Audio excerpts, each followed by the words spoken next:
வணக்கம். இன்றைக்கி நம்ம பார்க்க போகிற டிப் என்னென்னா கருவேப்பிலை தான். ஸோ கருவேப்பிலையோட பெனிஃபிட்ஸ் எல்லாருக்குமே நல்லா தெரியும். ஸோ அதை குக்கிங்கில் எப்படி வேஸ்ட் பண்ணாமல் யூஸ் பண்ணலாம் அப்படிங்கிறது தான் இன்றைக்கி பார்க்க போகிறோம். கருவேப்பிலை நம்ம குழம்புலையோ இல்லை சட்னிலையோ இதில் இருந்தாலும் நம்ம தனியாக எடுத்து வச்சு தான் சாப்பிடுவோம். ஸோ அது உடம்புல போய் சேர்றது கிடையாது. ஸோ ஃபுல்லாக நம்ம உடம்புல போய் சேரணும் அப்படின்னா என்ன பண்ணணும்னா, இப்போ நான் கருவேப்பிலை வாங்கி அதை உருவி வச்சுருக்கிறேன்.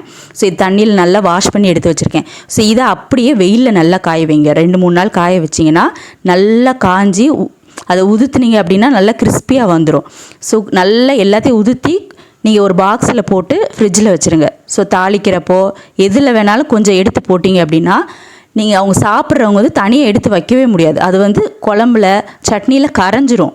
ஸோ அப்படிங்கிறப்போ கொஞ்சம் கூட வேஸ்ட் பண்ணாமல் நம்ம உடம்புல எல்லா கருவேப்பிலையுமே சேர்ந்துடும். ஸோ இது ட்ரை பண்ணுங்கள். ஸோ வெயில் இல்லாத வின்டர் சீசனில் என்ன பண்ணுங்கள் அப்படின்னா, ஸோ அந்த கருவேப்பிலை இருக்குது பார்த்தீங்களா, நீங்கள் ஒரு 4-5 கருவேப்பிலை எடுத்திங்கன்னா இந்த மாதிரி எடுத்து அதை குட்டி குட்டியாக கட் பண்ணுங்கள். சிசரை வச்சோ இல்லைனா கட்டர் வச்சோ. ஸோ அப்படி பண்ணிங்க அப்படின்னா கொஞ்சம் கூட வேஸ்ட் ஆகாது. கண்டிப்பாக ட்ரை பண்ணுங்கள். தேங்க்யூ.